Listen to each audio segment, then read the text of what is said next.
Okay, let's face it, your days are probably packed. Super busy. Uh-huh. Work, family, just everything at Life home. throws at you. Exactly.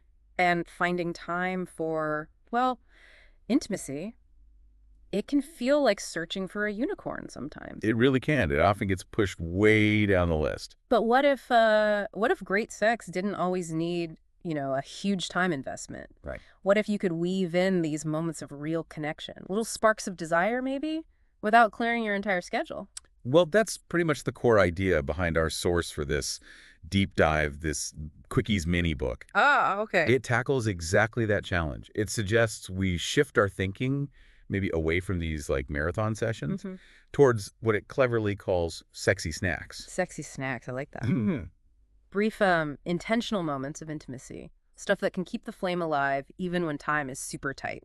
Exactly. And this Yep. isn't about lowering our standards, is it? I mean, that's key. No, not at all. The book's argument is pretty clear. Fast sex doesn't automatically mean unsatisfying sex. It's more about being smart, maybe a bit creative, with the moments you do have.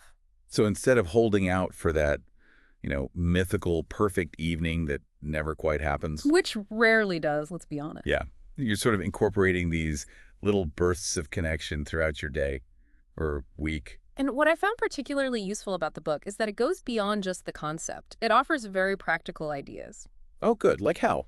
Well, it's structured around different times of the day. So it gives concrete suggestions for, say, the morning or lunchtime. Lunchtime. Okay. Yeah. And even those evenings when you're just totally drained. Wow. Okay, so it really runs the gamut then. I saw things like a morning horn, Mm-hmm. a lunchtime liaison, even something called Silent Night. They've clearly thought about fitting intimacy into, well, all sorts of schedules and energy levels. They really have. Mhm. And what struck me too is how the book emphasizes adapting these ideas. It's not one size fits all. It's about what works best for you and your partner. That adaptability is important, isn't it? Crucial. And it encourages you to broaden your definition of intimacy too. It highlights that pleasure isn't solely reliant on intercourse. Ah, good boy. It brings in the importance of, touch, kissing, oral sex, even using toys as ways to achieve these quick, satisfying connections. Okay, so let's think about our listener. They might be feeling like intimacy has kind of taken a back seat because their schedule is just jam-packed. Mm-hmm. Very common feeling. What are some immediate, actionable things they could maybe take away from this Quickies book? Like right now. Okay. Well, one key insight is the book's focus on maximizing pleasure in minimal time.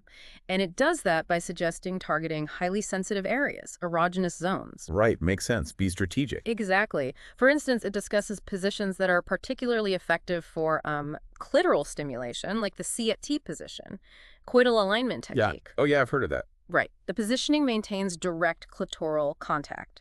Or it highlights the cowgirl position, which gives the receptive partner control to kind of lean in and intensify that sensation. So these aren't necessarily brand new positions for everyone. No, probably not.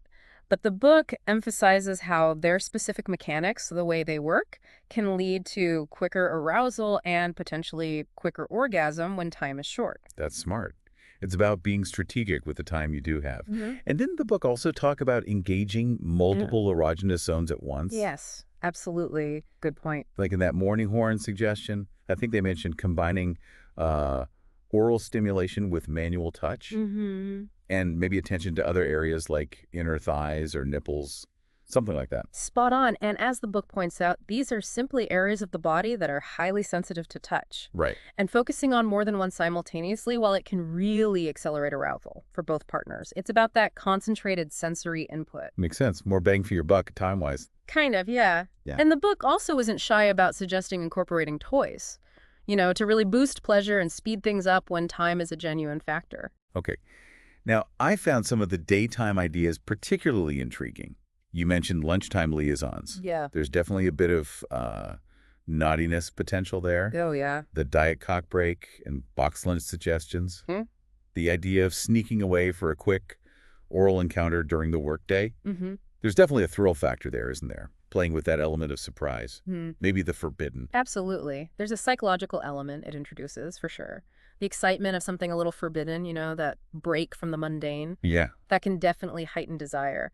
But it's also worth noting the book balances these more, let's say, daring ideas Okay. with less overtly naughty suggestions for daytime intimacy, too. Like the finger sandwich, where maybe a discreet vibrating ring could be used, something quieter. Right. So options depending on your comfort level or situation. Exactly. And it's not solely focused on just reaching orgasm quickly either, is it? No, that's a good point. I noticed that too. The book also emphasizes the value of just pleasuring your partner, even if mutual climax isn't the immediate goal or even possible in that moment.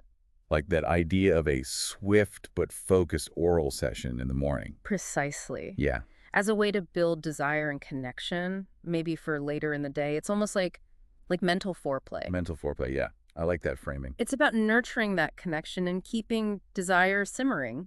These sexy snacks, they can really build anticipation. And potentially make any more extended intimacy later on even more fulfilling. That's the idea. It sort of reframes things, suggesting that not every single sexual interaction needs to be this huge, drawn-out event. Yeah. It recognizes the real value of smaller, intentional moments. Okay, but what about those times when you're just completely wiped out? End of the day, zero energy. Uh-huh. Reality for many people. The bath and bed or sleeping like a log suggestions seem to address that, maybe. Yes, exactly. Even when energy levels are rock bottom, the book offers pathways for connection. It doesn't just give up. So what do those look like? Well, Bath and Bed emphasizes sensual touch and massage, focusing on different areas of the body for pleasure, but also relaxation. It's gentle.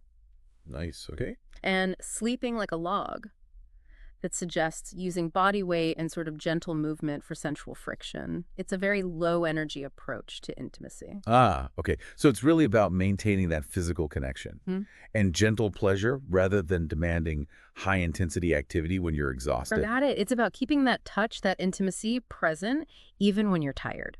So thinking about our listener again, the one who shared this source, it seems the Quickies mini book offers a really liberating perspective almost. I think so, yeah. It's kind of giving permission to release the pressure, right? The pressure of needing hours for great sex, and to really embrace this idea that short focus moments can be incredibly meaningful and satisfying. Totally. And if we connect this to the broader context, our busy modern lives, it's just a helpful reminder that intimacy doesn't have to be another daunting task on an already overwhelming to-do list. The kind of task that constantly gets pushed aside. Exactly. But by thinking about sex as something that can be integrated, in small, manageable ways, it suddenly becomes much more achievable, more sustainable in the long run, maybe. Yeah, sustainable is a good word for it. Yeah. So this deep dive into the Quickies mini book, it really seems to highlight that prioritizing intimacy isn't necessarily about finding more time. Which is often impossible. Right. It's much more about making the most of the little pockets of time you already have. Being creative. Yeah, embracing creativity, being intentional, and just recognizing that even a sexy snack can be incredibly nourishing for your relationship. Absolutely. Which I think raises an important question for our listener to consider. Okay. How could you, listening right now, see yourself integrating some of these quickie concepts into your own daily routine? That's a good prompt. Maybe it's a simple conversation with your partner, just talking about what areas of touch you both find most pleasurable. That could be a start. Or maybe just being more open to the possibility, right? The possibility of a brief moment of connection at different times of the day than you usually consider. Exactly. Just opening the door to the idea could be a great starting point. Okay. And maybe here's a final thought for everyone to sort of chew on. Go for it. Could regularly embracing this idea, these sexy snacks, could that actually lead to a more consistent and ultimately maybe a more fulfilling intimate life than always waiting, always holding out for that elusive, perfect three-course meal? That's a fantastic question. Does frequency and connection through snacks outweigh the potentially rarer big meal? Yeah, it's definitely something worth reflecting on, I think.